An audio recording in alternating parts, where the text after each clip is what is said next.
Hi, my name is Alie Jones, and I'm hosting here at Yerba Buena Gardens with Black Freighter Press. Today we had London Pinkney, Landon Smith, Meilani Clay, Antonio Zelaya, Zouhair Mussa, Aldarondo. We had a really beautiful reading. This is our third year at the Yerba Buena Gardens with Litquake, and we're so excited to be here and looking forward to next year. Hello, everyone. Can you all hear me? Kind of. Is this better? Okay, groovy. Hi, I'm Landon, and I'm writing a book right now that explores the history of California through a Black Indigenous lens. And this is sort of the foreword of this book, where I really want to unpack what becomes historic and also who has a right to nonfiction as a genre. So this is that piece. It is called In Defense of My Own Historicness, a Californian Symphony in D minor. Part 1. When I think of who I am, the most consequential identities I claim are that I am a person who loves pink, I am a Californian, and I am Black. These identities make me inclined to love delusion, for reasons that should not need to be explained here. Being a lover of pink comes with its own form of delusional grandeur. The footnote reads, I love a cool fuchsia pink, a pink that screams Barbie is my god, that screams I pray at the altar of the Sherman Oaks Mall, hoochie coochie pink, a pink that lets you know that even though my hair is natural, I have the energy of a 40-inch Brazilian bust down, that even my texts have vocal fry. In being a Black Californian, I've learned to live in the state's contradictory identities. California is a liberal sanctuary, except in the Tenderloin and on Skid Row. California is a state where lawns are decorated with sun-worn and forgotten love is love and Black Lives Matter signs. It's a state that is so perfectly redlined that each year I find myself asking, where did all the niggas go? And where did all the niggas go? Where are the Black folks who pioneered disco, techno, funk, G-Funk, who brought us linguistic hits like finna, hyphy, out of pocket, trana, and slaps? Where are the pressing curls, the bumped ends? Where is the bass and low riders? Where are the knees that have been caked with Crisco and powdered by the Santa Ana winds? Where's your aunt, my uncle, their kids? I want to claim my dignity in the face of a state whose mythos risks swallowing me. I want to know how to stitch ourselves into California's story. How do we take everyone's truths, half-truths, lies, and stories and hold space for how we are curled around one another like threads in history's rope?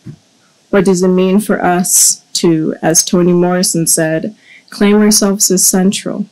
What does it mean to call the minor details of our life historic? Audience, we are here together, and this moment is historic because we are living people. I want us to be fastened like glow-in-the-dark stars on California's ceiling, illuminating the state in a golden glow. You cannot see California without seeing us. Part 2. To become a woman who writes about California, I had to lay prostrate at Joan Didion's grave. I have to wear 2 skirts, 2 jerseys, 2 leotards, 1 sweater, 2 pairs of shoes, and a pair of stockings all at once for 40 days and 40 nights.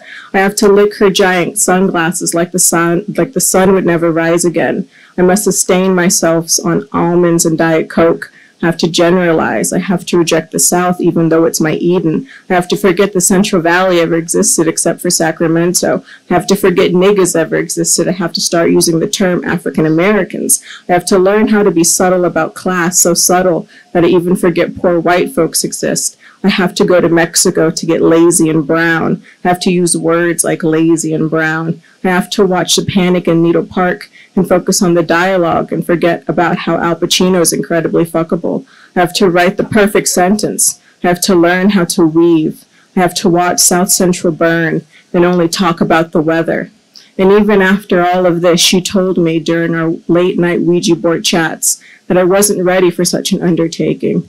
I've not learned how to fear the uneasiness of Los Angeles's air. Aren't you afraid of the fires in Watts? Joan asks, and I don't answer her. I have family out there. Part 3. As a child, there are 3 things I knew about my mama's father.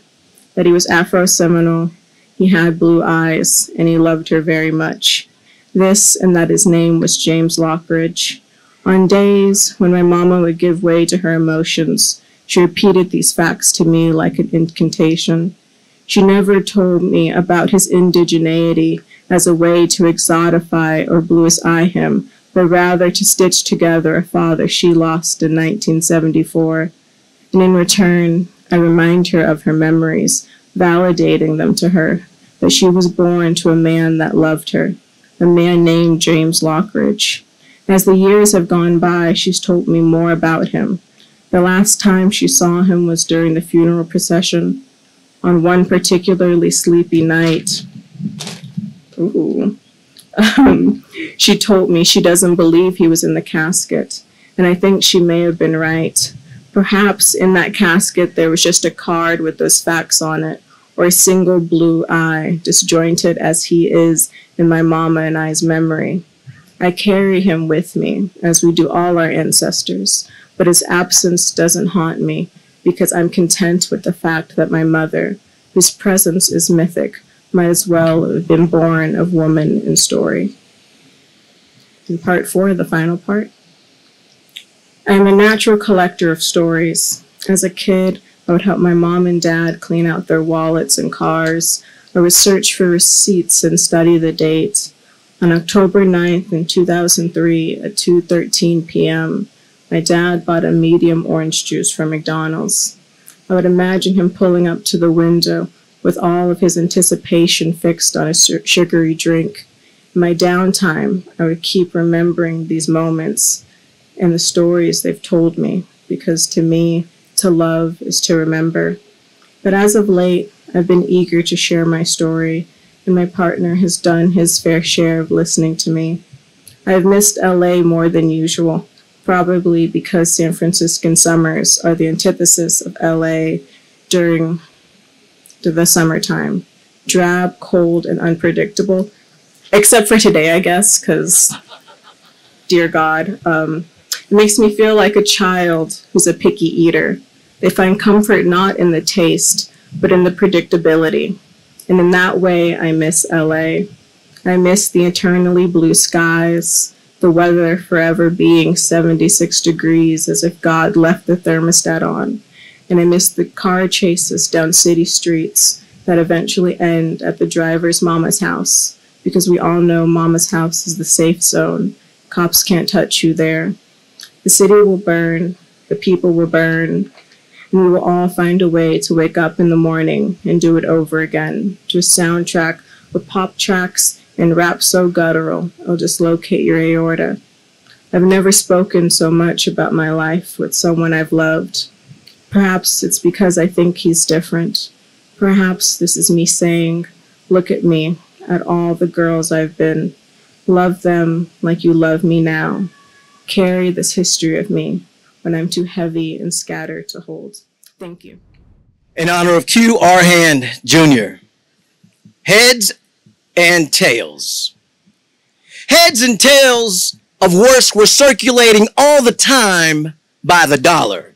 And they still learn street Spanish playing soccer or tennis. And of course, everybody wants to learn to dance street Spanish and love the flesh language merengue on hot, soppy, wet nights of Manhattan summers, crossing class lines, all at least for a New York minute.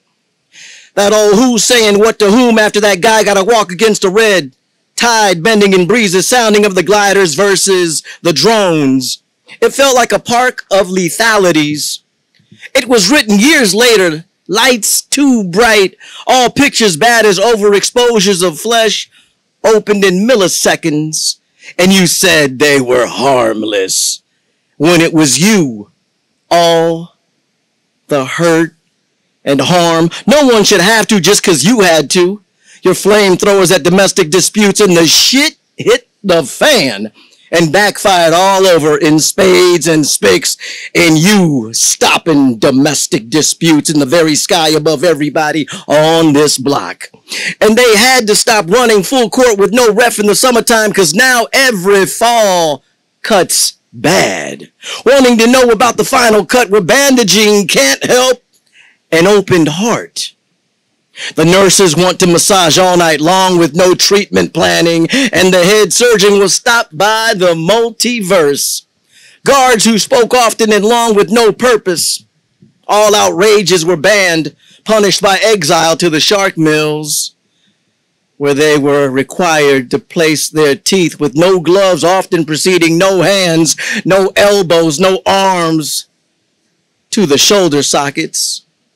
The little ones lost, being chased by showers of semantic shadows, arrangements of sheer objects, ups and downs, so look the same, so forget full this environment, as a whole destitute of frames and very incontinent, posing as continentals in a bank or a National Geographic spy waiting for you behind paragraphs and longitudes. Latitudes living with horrors of plausibilities, threatening to turn them into princes of solitary confinements, confounding fairy tales, and angels of fine tortures. They're saying, not seeing, you're waiting even in the last of gloves. When it's cold like that, it's time to play something else for a change. How about a Chesterfield you could wear? Or smoke in the bleachers with a very progressive mob of radical thinkers out for blood and prestige. A mouthful of stage lines or radio. And comic strippers on short rest from thought-missing signs. Eloquently as Red Fox after 3 Boilermakers. Whose lines of work kept this going, so the planes and boats and guns and rockets and H-bombs could just grow like weeds on speed's finer gears. Creatures of the darks cavort in the parks. Everybody was scared to enter without Marine escorts.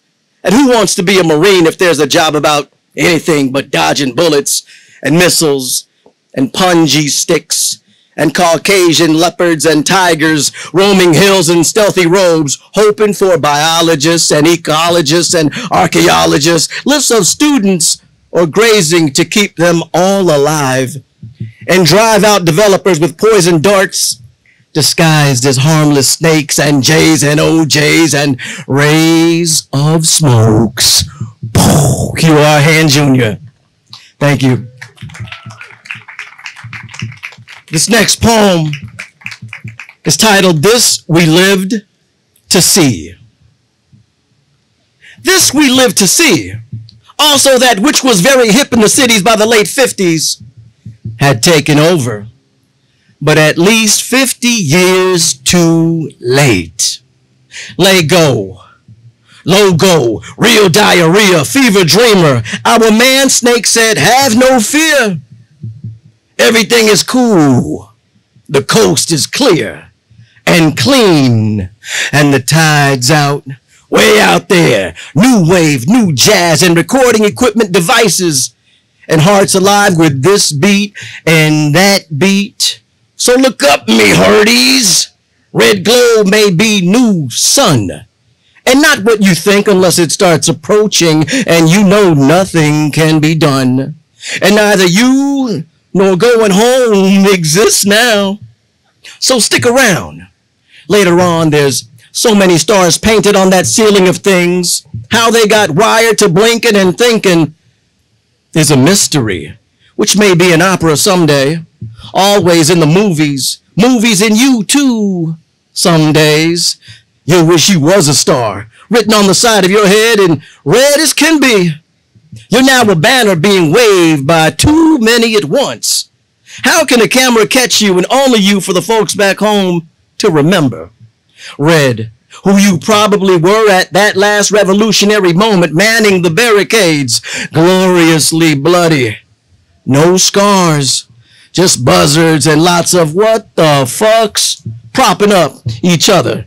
Waiting for the next filmmakers who were waiting on their patrons, who were waiting for their coupons, which someone was taken from the mailbox in the greater cloud.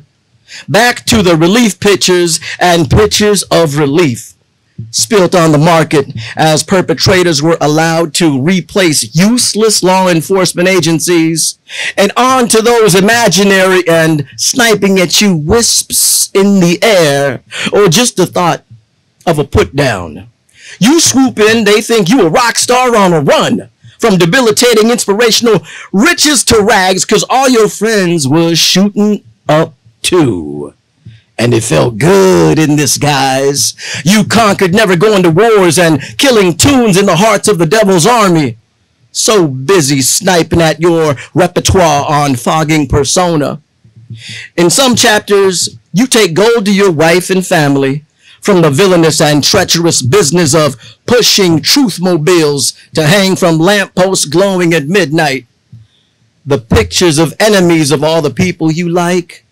And the message is arm yourselves or harm yourselves. And the sound is, of course, part of the picture. You want to scream so hard in, so you break the screen to shreds and demand a refund. Of course, there's these devils beyond the screen too, just like you.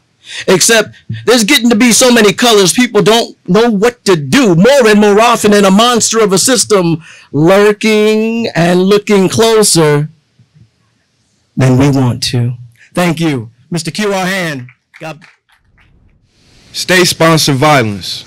It hurts me to see in the eyes of the forgotten this is regular. To the world, his testimony was irregular. State-sponsored violence. The militia taped her assault. You blinded. The bombshell plunged her village into the earth. The Nile is a riverbed cemetery. It heaves on the edge of total annihilation, where broken-hearted poetry is carved into alligator teeth. State-sponsored violence. To find a way out, this little baby and her family been trekking all week, ducking militias and enraged men with machetes on the street. How could this be? Many wonder if God has fallen asleep.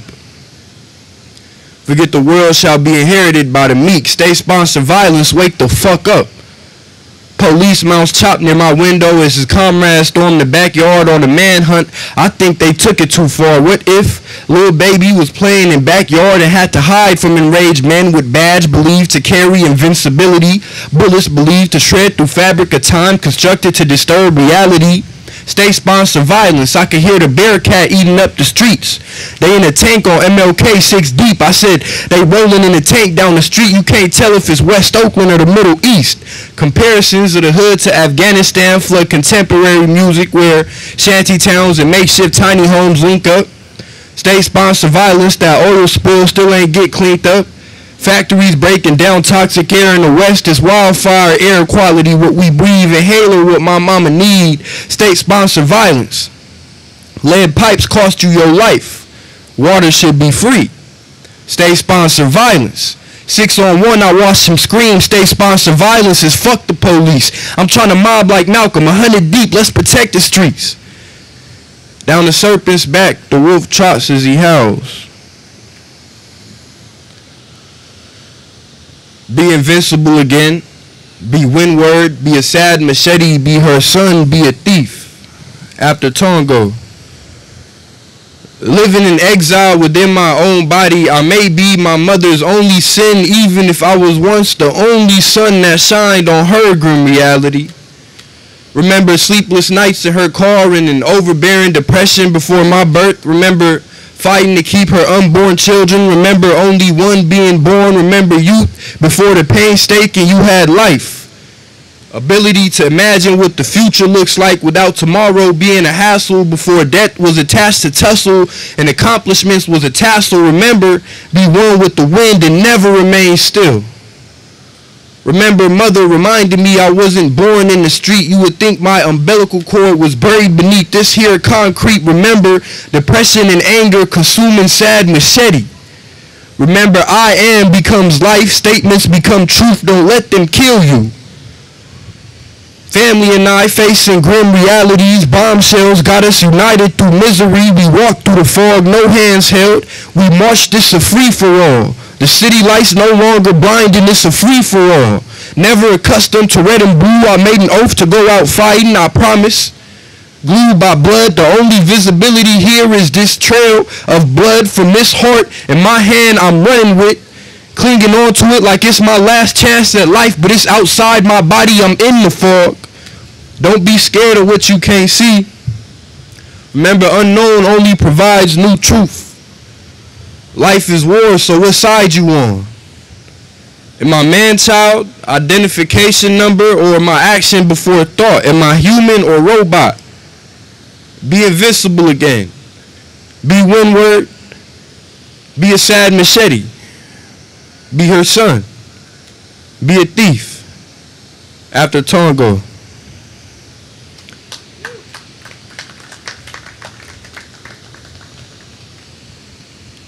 I'm trying to hold it together. Losing interest in the pointless pleasure. At the end of the night, I cry. I don't. I sit still. I don't. I ponder. I fight. I punch the air. Gain nothing from it, and I'm still here. In the same place I started. Tears buried in the dirt. I grow cold and distant. I retreat to my shell. Nobody got me like I got myself. Hard to focus on anything ain't felt like me in a minute. Or meet the contradiction. Death is taboo for me, so I shortened the message. Everything changed when I gained consciousness. Now I'm a conscious mess. I look at my cousin in the face and see tears tattooed from his eye bags to his shoelace. Okay, cry me a river, sing me a melody, drown me in flames and watch me suffer. When I come up for air, let me sink in the ocean to never be found again. Don't think about me anymore. Forget I ever existed. Open this book and understand every word I never said. These is words from a nobody. Just the feeling that adopted ink is a vessel, a tune played to soothe the lonely wanderer who found himself lost in the woods. How terrifying could the silence really be? Spilled fruit, soil rolled out into the street. Do you understand life has hidden commands? Whirlwinds that could birth you anew, so why am I still stuck on the same page? To turn it does not mean abandoning my past. It just means this moment was never meant to last, so cherish it. Torn between reality and destiny, is it? To experience a love like this, I need to clean my heart out. Look myself in the mirror, tell myself I'm enough. My subconscious needs to release doubt. To experience a love like this, I need to be still. Pour back into my soul, pour back into the soil instead of robbing myself of happiness. I'm the ocean and the reservoir. I would hate to have to limit my repertoire, but then again, forget I ever existed. Open this book and understand every syllable I never spoke. These is words from a nobody. Just the feeling that adopted ink is a vessel, a tune played to soothe the lonely wanderer who found himself lost in the woods. How terrifying could the silence really be? Spilled fruit, soil rolled out into the street. You'll never understand life has hidden commands. Whirlwinds that could birth you anew. Thank you. My mind is a fortress, and the walls are there to keep at bay the memories that would crush me were they to come crashing in. Duty bound to keep me sane, my brain eliminates all threats of remembering, flays every reminder of trauma into uneasy submission, gives no purchase to thoughts that could be my unraveling. Heaven would be a gift of memories unplagued, intact and benign glimpses of a childhood jubilant in its innocence and joyous in its security, keen to be recalled and cradled in nostalgia's embrace. Instead, leaden are my recollections, like cannon fodder, made to make rubble of unearthed truths. No one can tell me if my memories are still there on the other side of talk therapy and antidepressants, podcasts designed to help me be more mindful, quests to save the little girl I can't remember who requires that I do the work, if not of retrieval, then of self-preservation, of integrating the parts of me scattered through the battlefield that is my hippocampus, uniting my many selves into a vessel turned kintu kuroi, patched with the golden glimmer of wholeness instead of the stones stacked high to keep me Xanax calm and willing to live, willing to try on yesterday's sanity for a chance at tomorrow, an opportunity to retire my zealous soldiers and bring the fortress down.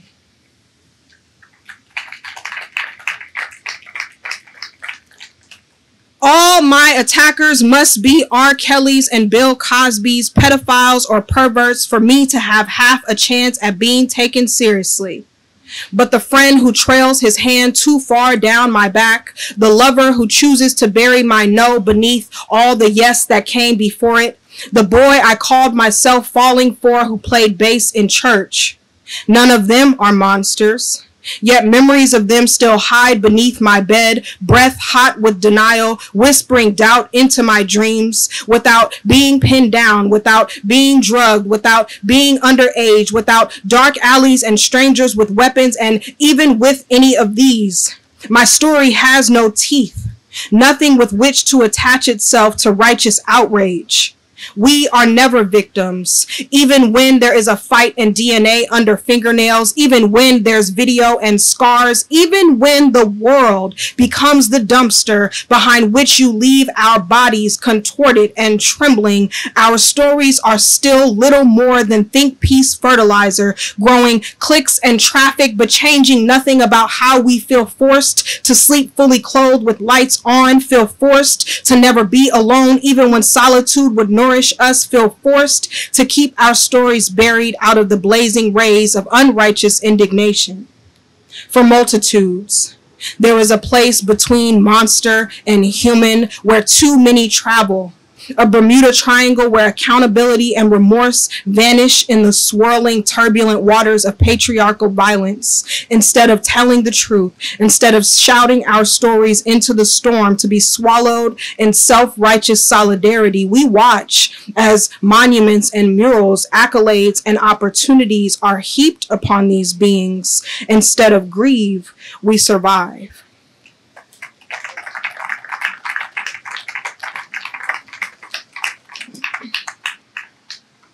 The Black woman is God in a world hell-bent on being heathen, betrayed by those at our right hand, hung out to die, knowing streets and temples will teem with parishioners when it is time to mourn our passing. We show up anyway, to make feasts from scraps, wield rage for a future eons beyond this one, and yet our names are only ever uttered soft in prayer, whispered close to clavicle, and exhale on lips before sleep. We call to you over the roar of the ocean's hush, but you don't trust you enough to meet us in the storm. All our prophets must be false if our names can gild the tongues of pretentious pagans at performative protests, when only Black women can hold the syllables in our mouths with the reverence they deserve. We have wept, wiped libation from our faces only to have it replaced with spit. No matter our weary, we resist rest so long as any of you are refused respite. Though our bodies blanket this earth from end to end, we continue to offer ourselves to mobs of marauders. Though we still the crashing currents to soothe your worry, we remain the Black woman, a god, rarely granted grace, and still how hallowed be, how hallowed be, how holy be our names.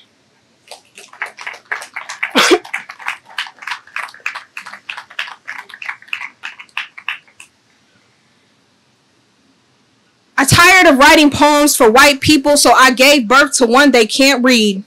A copper-skinned poem revised for 37 weeks and 5 days. A poem with my exuberance wound helix around each curl, laughing loud toward the sky. A poem with my resistance etched into a tiny furrowed brow. I gave birth to a poem with my rage alchemized into a gilded voice, never backing down, never silent on command. A poem with my hope sewn carefully to its sternum, a little patchwork yet certain all the same. I gave birth to a poem that doesn't know any words but synonyms for love and freedom. A poem that careens down sidewalks, ecstatic shrieks, prayers laid at the highest altar. This poem's eyelids are lined with the silk of my faith. This poem is invincible. Still, one day, though I gave birth to this poem, this people's poem, I know someone will try to read her anyway. Failing, they will demand I translate, but the poem I birthed was never meant for their understanding. For between the lines of this poem's lashes, I placed a single dream, a future that is this poem's and this poem's alone to write.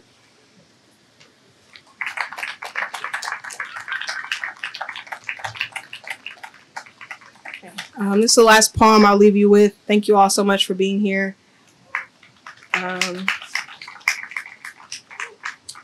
Compromise is saying, I will give this up for you and I will give this up for you in return because the joy is in the giving. Knowing this, I no longer wonder at the self-indulgent ignorance white men carry with them like badges. If not of honor, then of steadfast and toxic mediocrity. So I don't crave white skin or its parasitic privileges. My soul is no longer guided by whiteness. I will not give up this penny-cheeked profile, this mighty melancholy in my bones, this libation that is my sweat and tears.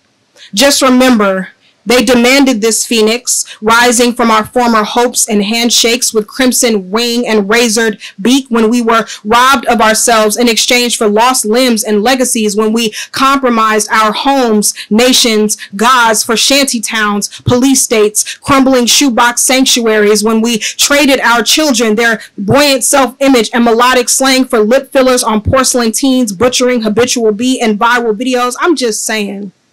With all this compromise, you think our very existence would be pure joy, thick and amber honey sweet. Instead, we gave muted suits and slicked scalps in exchange for ruby woo map lines and canine teeth to the calf. When we gave every mood, sermon, and music, they gave us bullets to torso, to skull, to sheetrock above once sleeping, swollen belly. Compromise with white supremacy has only ever come with the promise of more loss. There is no balancing this ledger laden with our suffering, so I will no longer take responsibility for the fact a white man's imagination is a mausoleum, only capable of seeing a nation of deceased playgrounds in my eyes. I won't give up anything else when history and yesterday prove compromise is a word white folks use to dream themselves anew and give up nothing in return. Give yourselves a round of applause para ustedes. Un aplauso. Before I begin, I need to check in with London. Are you okay? Were you good? I mean, all I saw was you were sitting pleasantly, and next thing you know, like, her shoe was in her hand. All right, we're good. We're good. I was like, martial artist, man. My grandmother was like that with a slipper. I gave her plenty of reason. I need to take a moment and acknowledge Alie Jones. An applause to Alie Jones. I can't thank you enough, and I can't tell you how much I care for you and holding the space, and you welcoming, my work into your press. I'm always going to thank you. Thank you very much. Alie Jones, ladies and gentlemen. I do have to say I'm a little bit disappointed because usually at these events, Alie gives me a jumpsuit. You look fly. I love it. Always stylish. But when she rocks the jumpsuit, sets the mood. And like velour, right? It's like, I'm going to hold that as I read. So it's Sunday, and it gets me thinking about the park. Saturdays, I bugged everybody to play tackle football at Mission High School. During the week, we played at the playground on the concrete field from the afternoon and into the evening. It was all we had, and it was cool. All the homeboys in the barrio came by to play. Lots of times we had 11 on both sides, and dudes subbed in to the game as the day went, and other dudes left for reasons like an errand, dinner, homework, smoke some weed, a TV show, pinball. Somebody's sister showed up talking about, let's go. A girlfriend came and crossed her arms, leaned against a fence with a cigarette. Another homeboy with a joint, hungry, run to the store for chips and candy, Atari, comics, hopped on bikes and rode off, or just got fucking bored. It was cool, but I wanted to play for real. I wanted to hit and tackle. I wanted to run that extra length of field, like I might keep on going, counting down by fives. Games at the playground was like running around in the living room or playing one-on-one in the hallway with my little brother. Mama shouted to stop our sanganadas. ¿Qué hacen? There were 12 of us in a one-bedroom apartment, and I was always looking for a place to play. a space to lay out my green army men, a shelf to stack my comics, a cigar box to hide my prized baseball cards and silver rings I found in the street. I forever shared a bed, shook legs off me and jousted with feet to claim space. I was always squirming to move a few inches further. I was always trying to pull out her arms, break free. And I got fucking sick of ripping up my knees on the concrete, busting those scabs. Most neighborhood fools were satisfied with the playground. They didn't want to walk all the way to Mission High. Ah, fuck that. But all I needed to do was convince Hugo. He was cool to me. He listened. All right, little man, run ahead, go deep. And then he rallied all the other fucks. The Mission varsity team played all their games at Kezar Stadium because the field was only 85 yards long at the high school. It wasn't even long enough for 2 end zones. The JV played home games at Mission, but they had to walk the ball back 25 yards anytime anyone got inside the 20. It was always a regulation field for us, though. It was dreams, wishes, for real. Sometimes the big heads from the different gangs played each other at the field. San Fran Mission, 22nd Street Homeboys, Happy Homes Grande, Little Time Mission, Los Tiny Winos. We stood on the sidelines, sipping on orange soda and working hard taffy, tossed the ball around and watched. At halftime, the big heads opened coolers of beer and dug into buckets of fried chicken and coleslaw. A girlfriend lit a joint and passed it around, gave her man a charge. Heads smoked weed throughout the game, actually. Music played and dudes bopped, digging it heavy. Halftime for real. The beer and food wasn't for us, not for all of us. Harold, because he was older, and Hugo, whose brothers knew and ran with all of them, got food.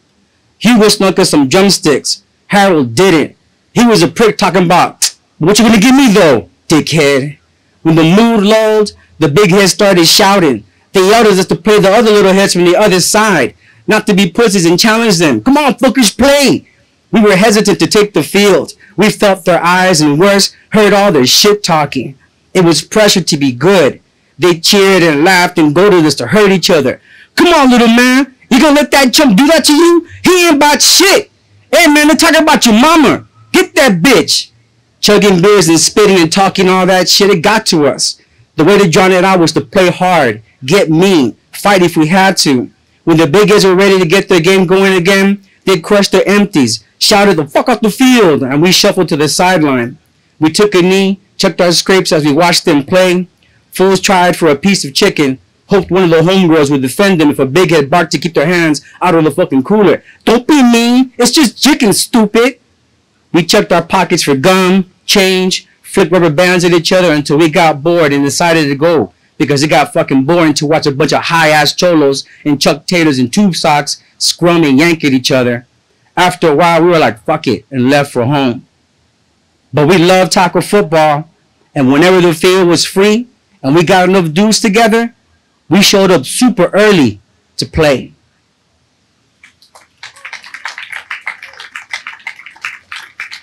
You're too kind. Thank you. I don't know.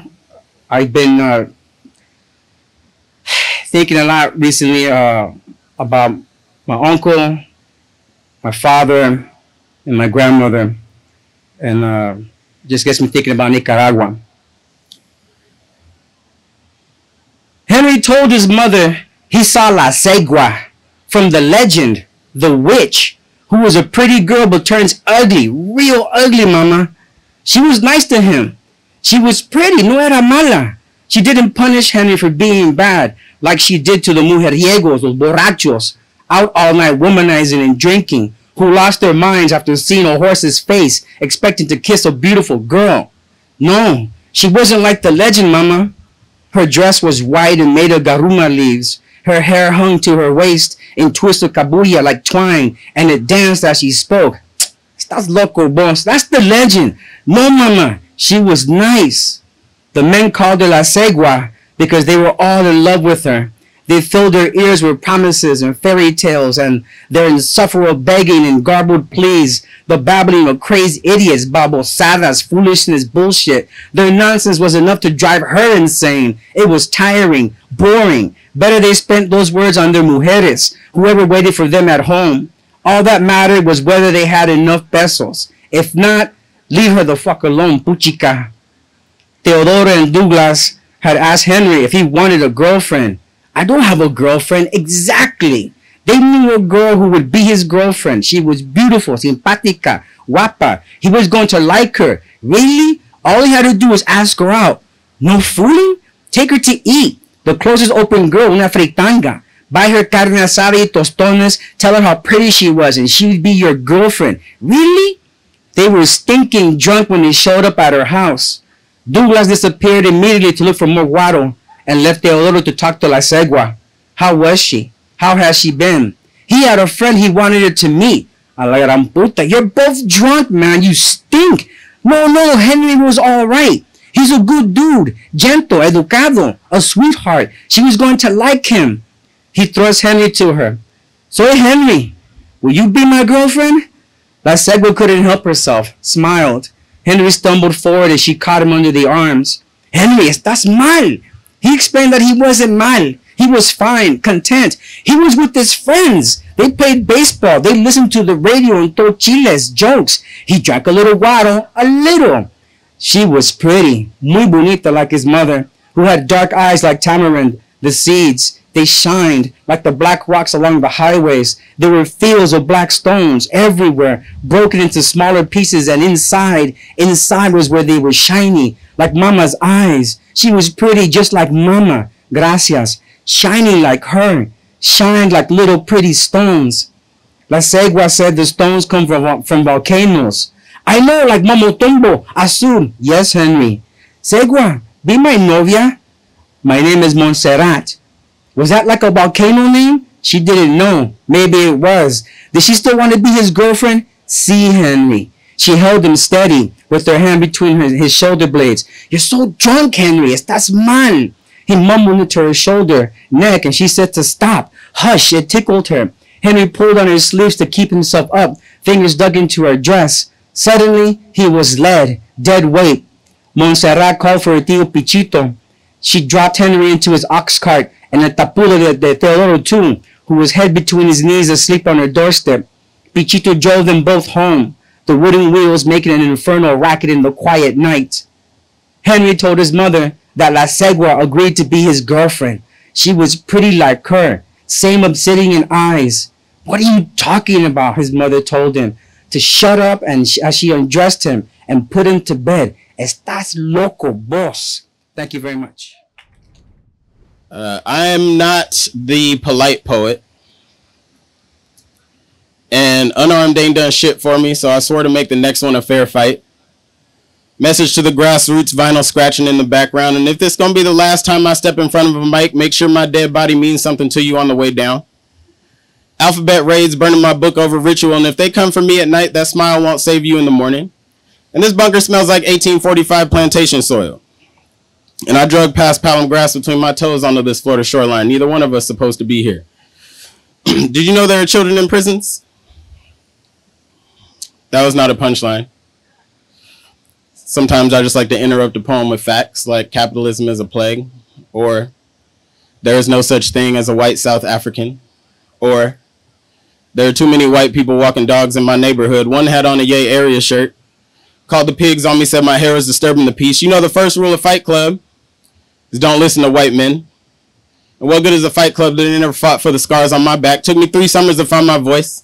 Had to use violence to do it. Preach violence for violence sake. Then break the jaw of the softness nobody would listen to. And then y'all consider burying me with my poems. When I started to speak from a Lorraine Motel balcony about the gun tucked under my tongue that I stashed behind the curtain, waiting on the next bomb, the next bomb. The next time a bomb shows itself in my doorstep, I will arm myself with thoughts and prayers. And the hot takes of white people, because ain't shit more violent. Imperialism been walking with a hole in it's like the last 3 summers. Threw up flares about Cuba and China again. You know this empire shit ain't gonna last anyway. And I got all gold teeth, so my poems would appreciate over time. So you would take my words more seriously. So you would African nightmare yourself to sleep in a rocking chair made from my great-grandmother's whittled bones. You know I talk to my childhood home on Sunday nights? Hoping I find a time where failure doesn't mean I'm 2 puddles under a tax-paid tire while my child learns to fail while being fatherless for the first time. I hope I left enough time in their palm to be a reason they keep trying. Word and cold pressed every fallen brick of my grandmother's home into my ashes before I left. And maybe I'll learn that violence only fails when violence fails. And I was never successful after all. And I only have enough love in my heart to fail this one last time, so to make it count, I leave you this poem in my will. A message that you have to be quicker when they come for you. I am ready to know home, wherever that may be, spinning Tracy Chapman records under my still body while clutching Walter Rodney and my rigor mortis fingerprint on my way to find peace somewhere. Florida back roads talking to the skin on my upper back, saying it got some leather for me if I don't keep moving. On the wrong side of a train track, you might find my solitary body. Sundown sheriff caught a whiff of it, started unclipping holster, not knowing that in my left palm, I packed the souls of the field, but in my right, I shoot back at cops. Ain't no sunset long enough for the last breath in my left palm, so I sing blues spirituals before you ask me why I choose violence. I can't know peace yet.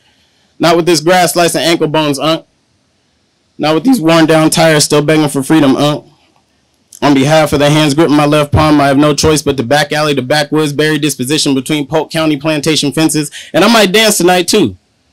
Cut a rug one time for the ones who cut bondage from their left leg to kick the bucket with their right. I stare this plantation pig in the face, knowing that to be invincible is to carry the souls of the field with me, and to tell that judge that I am not sorry. Tasted the curb on my way to freedom. So somebody tell the love of my life to find my teeth, to not let me die in this empire toothless and unable to fight back. And don't lie me down to rest either.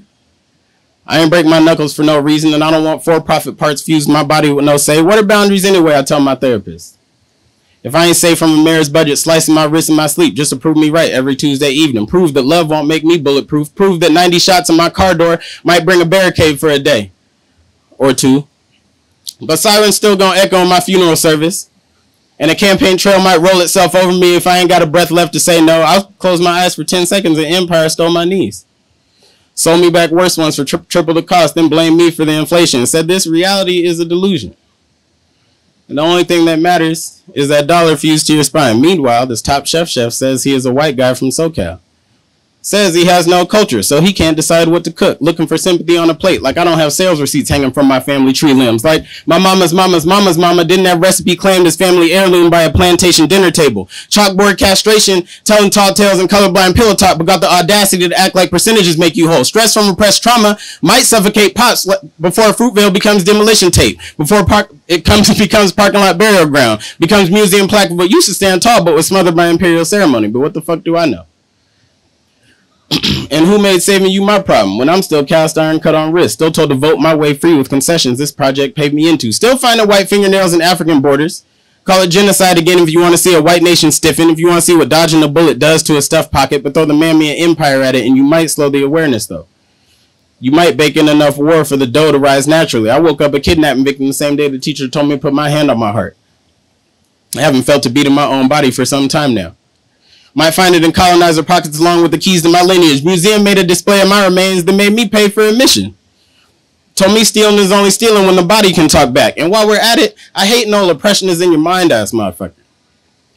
Kidnapped victims falling in love with their captors. One said, America's for sale. Another said, let's see who can assimilate best. Turn grandma's scars into theme park admission. But kill that pig in you or you'll find yourself singing love songs of shackles. Glorifying Secret Service breath on the back of bloodstained suit collars. And for what? So you can preach genocide for sport? So you can dance on Seneca Village ashes? I'm still trying to figure out how to be black and unsurveilled. FBI vault redacting my file just to save skin. Blood not even dry from my bullet hole yet, but you can hear the same script being prepared. No dust on the playbook when its use is constant. When capitalist hellscape must be written as hero. Tax money funding assassinations abroad, but got the audacity to act like canceling student loans is immoral. Critical thinking cut off at the knees, all for profit margin pastime. Usurper made their way into your mudroom and left blood on the hardwood. Sold you a tale about freedom and patriotism, about spreading democracy, but never pick up a book and you might think Africa is destitute. You might think Palestine is terrorist. You might think blindfold your true firing squad justice and Israeli soldiers' bullets in the backs of kids is honor. Might have you high on red bait before you could even sell your labor first, before you could call healthcare equitable, before you could call capitalism meritocratic, before you realized you are on occupied indigenous land and thought property tax was penance for assimilation. Before you realize we all die by poison, die by colonized textbook, die by a language that stole you from you, stole the kneecaps from your resolve and told you plantation life was a real American dream, then kissed you a poisoned tongue and told you your death had no color. But somewhere there are 2 less feet in the tent this evening. And somewhere a prison guard gives another closed fist speech about order. The air thins above a tent pole eviction notice while a new jumpsuit is handed to a tooth on a cement floor.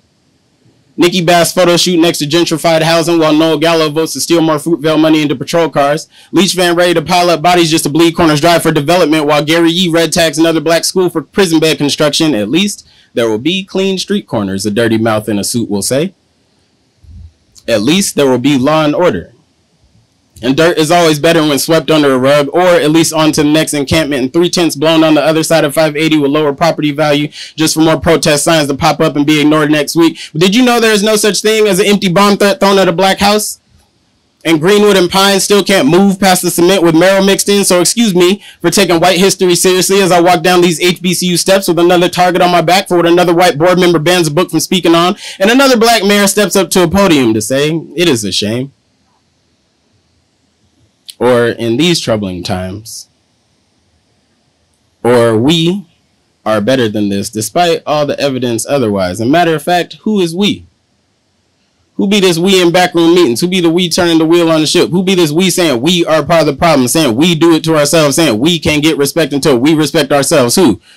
Who does we coming sideways out your mouth talking about more pay for leeches to put up see something, say something signs, then turn around and pocket dial bomb threats to black campuses talking about we better watch our back, we better hurry up and die, we better go back now that the labor costs more than the ground meat on my back? Who? Who does we supposed to be part of? Who does we supposed to be better than? Sitting on the left side of an abandoned building because I took white history for what it is and spoke to the remains of the last threat, shoveled onto a whitewashed MLK quote, shoveled onto the left hand of a Philadelphia cut short, shoveled onto a Tulsa, a Rosewood, I'm on pace to be called a nigger 212 times by summer. It is January, and there are only 10 days left in this month, and I refuse to be a corpse by the 3rd, but catch me fist closed on the 4th, and I might be gone by the 5th if this white woman in power has her way, which is the same as that white man in that seat, which is the same as that last missed check, which is the same as that eviction notice. My mother says the cloth of my ancestors makes me bulletproof. So I put on a new head wrap every time passive-aggressive headshots fire off of cradle tongues down into the gutters of unswept streets where I'm told that I belong. And I walk around with cash just in case I pass another cardboard sign, giving a fortune to crates just to see more hungry mouths the next month. It's almost like I cannot fix these encampments on my own, like starvation is intentional, like billions in surplus don't exist. Maybe by the end of this poem you can tell me what the cause is. While I kick 3 more election pamphlets off my doorstep since I don't do drugs on Tuesdays ever since my neighbor overdosed on Kamala Harris bumper stickers. Meanwhile, the city of San Francisco made $90 million in parking tickets just to not have affordable housing, just to hire more pigs to put tickets on windshields, to pay for pigs putting tickets on windshields, and my last $60 goes to the cardboard sign again. You know, a fist fight is always fair to the waistband with a gun tucked inside. And you know, an eviction is always fair to the feet standing on a bankroll. But my cousin told me that not all skin folk are kinfolk, so I keep 2 feet in my back pocket so I land on my feet when I'm sucker punched between line breaks and a neoliberal slides a judge lump sums to slide me into solitary silence so that a white tenured professor can tell you that these are not poems, that these are lyrics, that these are a soapbox, and that they are too unhoused and must cut their hair before they deserve a home. But perhaps I am still hanging from a rope somewhere, and I do not have the wherewithal to see my own name memorialized in block and jar dirt. Perhaps I am still aspirating in the dungeon somewhere, unwilling to be dragged somewhere onto a boat for property maintenance. Perhaps I am pieces pieced together, still tied to previous iterations, screamed into these breaths I now take with reluctance to revisit visualizations, knowing I'm both here and nowhere, trying to find somewhere safe, somewhere free, somewhere not black and blue circle encrusted with settler colonialism telling me liberation is the ballot, or the billy club, the ballot, or the gun, the ballot, or the rope. Perhaps I am still hanging from a rope somewhere, trying to hold my great-grandfather's hand one last time before the sun rises and the coroner sells you a story about how I did this to my own body. Thank you.